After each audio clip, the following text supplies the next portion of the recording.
Driving test പരിഷ്കരണം ഇന്നു മുതൽ പ്രാബല്യത്തിൽ വരുന്നതിൽ പ്രതിഷേധവുമായി ഡ്രൈവിംഗ് സ്കൂളുകൾ. ടെസ്റ്റ് പരിഷ്കരണത്തിനെതിരെ അനിശ്ചിതകാല പ്രതിഷേധവുമായാണ് ഡ്രൈവിംഗ് സ്കൂളുകൾ രംഗത്തെത്തിയത്. പരിഷ്കരണം അപ്രായോഗികമാണെന്നും ഡ്രൈവിംഗ് സ്കൂളുകൾ വ്യക്തമാക്കുന്നുണ്ട്. ഡ്രൈവിംഗ് ടെസ്റ്റ് പരിഷ്കരണത്തിനെതിരെ അനിശ്ചിതകാല പ്രതിഷേധവുമായാണ് ഡ്രൈവിംഗ് സ്കൂളുകൾ രംഗത്തെത്തിയത്. പരിഷ്കരിച്ച ഡ്രൈവിംഗ് ടെസ്റ്റ് ഇന്നു മുതലാണ് പ്രാബല്യത്തിൽ വന്നത്. ഈ സാഹചര്യത്തിലാണ് പ്രതിഷേധവുമായി ഡ്രൈവിംഗ് സ്കൂളുകൾ രംഗത്തു വന്നത്. തലസ്ഥാനത്ത് ടെസ്റ്റിംഗ് ഗ്രൗണ്ട് പ്രതിഷേധക്കാർ അടച്ചുപൂട്ടി. ടെസ്റ്റിനുള്ള വാഹനങ്ങളും വിട്ടു നൽകില്ലെന്നാണ് നിലപാട്.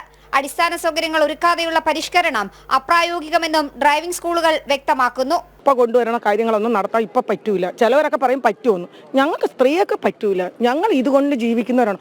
ഒരുപാട് പാവപ്പെട്ട ഇതിനകത്തുണ്ട്. അത്രയും സ്വർണ്ണക്കരണ്ടിയോടെ ജനിച്ച് വന്നതല്ല. എല്ലാവരും ഇതുകൊണ്ട് ജീവിക്കുന്നവരാണ്. ഗിയറുള്ള വണ്ടി 60 വയസ്സായ അമ്മമ്മയ്ക്ക് എടുത്ത് കൊടുക്കട്ടെ. അമ്മമ്മ ഓട്ടിക്കോ ഗിയറുള്ള വണ്ടി? അല്ല, ഞങ്ങൾ അമ്മക്ക് പഠിപ്പിക്കാൻ പറ്റൂല. നമുക്ക് ഗിയറില്ലാത്ത വണ്ടിയെ പഠിപ്പിക്കാൻ അറിയാവും. അപ്പൊ ഞങ്ങൾ എന്ത് ചെയ്യണം? പുതിയ സാഹചര്യത്തിൽ ടെസ്റ്റ് നടത്താൻ അനുവദിക്കില്ലെന്നാണ് CITU പറയുന്നത്. ഗതാഗത വകുപ്പിന്റെ നിർദ്ദേശം സംസ്ഥാനത്തെ 7000-ലേറെ ഡ്രൈവിംഗ് സ്കൂളുകളെയും 1 ലക്ഷത്തോളം വരുന്ന തൊഴിലാളികളെയും പ്രതികൂലമായി ബാധിക്കും. 4/24 സർക്കുലർ ഇറക്കിയിട്ടുണ്ട്. ആ സർക്കുലർ പറയുന്ന കാര്യങ്ങൾ ഡ്രൈവിംഗ് സ്കൂളുകാർക്ക് ഉൾക്കൊള്ളാൻ പറ്റുന്നതല്ല. ഞങ്ങളെല്ലാം സാധാരണക്കാരാണ്. അതിനകത്ത് 15 വർഷത്തിൽ കൂടുതൽ പഴക്കമുള്ള വാഹനങ്ങൾ പഠിപ്പിക്കാനോ ടെസ്റ്റിന് കയറാനോ അനുവദിക്കുന്നതല്ല.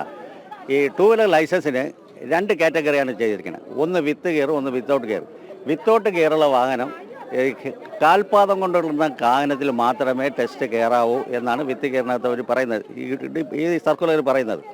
ഞങ്ങളത് ഉൾക്കൊള്ളാൻ തയ്യാറല്ല. ഡാഷ്ബോർഡിൽ ക്യാമറ ഘടിപ്പിക്കുക ഞങ്ങളെ കൊണ്ട് സാധിക്കില്ല. സാധാരണക്കാരാണ് ഞങ്ങൾ. ഡ്രൈവിംഗ് ടെസ്റ്റ് പരിഷ്കരിക്കുന്നതിനോട് ആർക്കും എതിർപ്പില്ലെന്നും BMSും വ്യക്തമാക്കി. പിന്നെ അടിസ്ഥാന സൗകര്യങ്ങളും എല്ലാം കൂടെയൊക്കെ ആദ്യമേ അത് ചെയ്തതിന് ശേഷമാണ് ഇതിലോട്ട് ഇറങ്ങാനുള്ളത്. പിന്നെ രണ്ടാമത്തെ സ്ലോട്ടിന്റെ എണ്ണമൊക്കെ കൂട്ടി ഇങ്ങനെയൊക്കെ വരുമ്പോൾ ഈ സംസ്ഥാനത്ത് നിന്ന് പഠിക്കാൻ തന്നെ കുട്ടികൾ വേറെ സംസ്ഥാനങ്ങൾ തേടി പോകുന്നു. അതൊക്കെ നമ്മുടെ സർക്കാരിന് തന്നെ വളരെ രീതിയിലുള്ള സാമ്പത്തിക ബുദ്ധിമുട്ടുകൾ ഇതെല്ലാം വരും. അതേസമയം ഗതാഗത മന്ത്രിയുടെ തീരുമാനത്തിലും ഉത്തരവിലും അനിശ്ചിതകാല സമരം തുടരാനാണ് സംയുക്ത സമരസമിതിയുടെ തീരുമാനം. ജനം, തിരുവനന്തപുരം.